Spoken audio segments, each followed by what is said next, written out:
ताज़ा खबर भी आपको मैं दे दूं कि 8 जून को जो पाकिस्तान तहरीक इंसाफ को रवात के मकाम पर जलसे की इजाज़त मिली थी, जो 39 शराइत के साथ मिली थी, तो आज कुछ देर पहले PTI की जो क़यादत है वो सर जोड़ के बैठी, दस्तयाब क़यादत, उन्होंने जनाब ये मुस्तरद कर दी है इजाज़त, कहा नहीं जलसा करेंगे इन शराइत के साथ, बल्कि इसको कोर्ट भी लेके जा रहे हैं।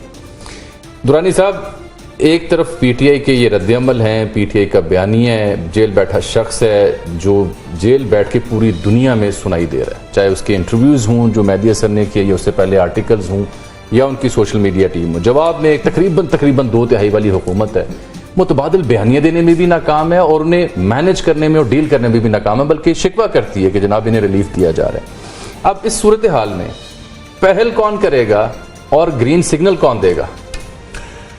देखिए, इस वक्त जो PTI है और उसकी लीडरशिप है, उनकी तो पांचों घी में और सर कढ़ाई में। अच्छा, वो एक छोटी इतनी गर्मी में वो एक छोटी सी चुटकी काट देते हैं। हाँ। और उसके बाद पूरी हुकूमत जो है वो एक दफा एक बात करते हैं, 1 लाख दफा उनका नाम लिया जाता है और अगले 48 घंटे बगैर खर्चे पे उनकी मशहूरी होती है। नंबर 1। नंबर 2 ये है कि इस वक्त तक जितने केसेस उन पे चलाए जा रहे हैं, इद्दत से लेके जिद्दत तक और तोशे से लेके किसी और तक, मत आज तक मुझे आप बताएं, मियां साहब पे चला था हाईजैकिंग का केस, अभी भी पड़ा हुआ है शायद, उसका भी अभी खत्म नहीं हुआ। क्या कोई हाईजैकिंग से लेके फांसी तक किसी लीडर को खत्म कर सकी? नहीं। ना केस खत्म करते हैं, ना 30 किलो हेरोइन खत्म कर सकी, किसी को कुछ नहीं कर।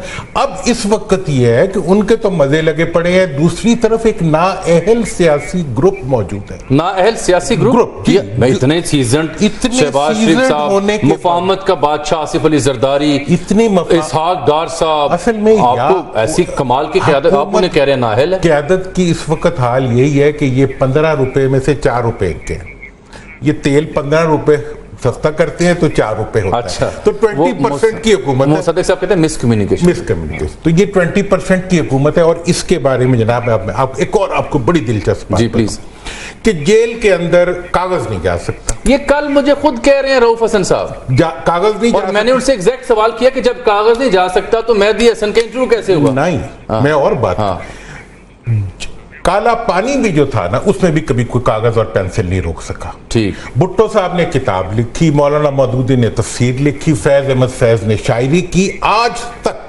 दुनिया की तारीख के अंदर कोई ऐसी जेल बता दें जिसके अंदर कागज पेंसिल को मना किया गया।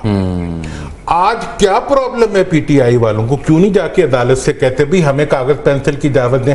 अगर वो वाकई उनका एक जेन्युइनली लिखा हुआ आर्टिकल आ जाए अगर अखबार में, उसकी वैल्यू 1 होगी। ये जो गैर मरई आता है उसकी 10 होती है। इसी तरह से आप इस वक्त खान साहब को लीडर बनाने का पूरा ठेका जो है वो इस वक्त की PDM की हुकूमत ने उठाया। PDM2। हाँ, PDM2 ने। और दूसरी तरफ जहां तक इस वक्त की सारी सिचुएशन का ताल्लुक है, उसमें अवाम को मजबूर किया जा रहा है कि वो जाके उसके साथ खड़े हो जाएं, PTI के साथ। और ये पूरी कोशिश कर रहे हैं कि इनकी हुकूमत के बारे में जितनी नेगेटिविटी फैल सकती है फैले।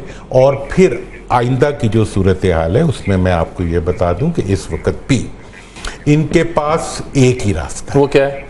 और वो रास्ता ये है कि ये बैकडोर डिप्लोमेसी के जरिए डायलॉग हो रहे हैं, उसको आगे बढ़ाएं और पीछे हटने का फैसला। डायलॉग हो रहे हैं, हुकूमत को पीछे हटने का फैसला करना पड़ेगा। डायलॉग कभी नहीं रुकता, ये मैं आपको बता दूं।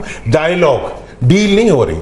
आप अभी जो जितने भी हमारे जितनी दानिश है, हमारी दानिश फेस वैल्यू पे लेती है। जी PTI वालों ने तो कहा, कागज पेंसिल से मुझे रजा भाई याद आ गया, द क्विल्स बड़ी मशहूर आफाक मूवी थी। आपको पता है जेल में कौन था, और उसके से कागज पेंसिल भी ले लिया गया, कपड़े भी ले लिए गए, लेकिन फिर उसने दीवारों पे लिखा अपने खून से, और तेरी ने बाद में शायद कागज तो काला पानी में भी किसी ने नहीं लिया था। नहीं लिया था। कागज के लिए तो सिर्फ गैस चैम्बर में कागज नहीं जा सकता, बाकी हर जगह पे कागज जाता है।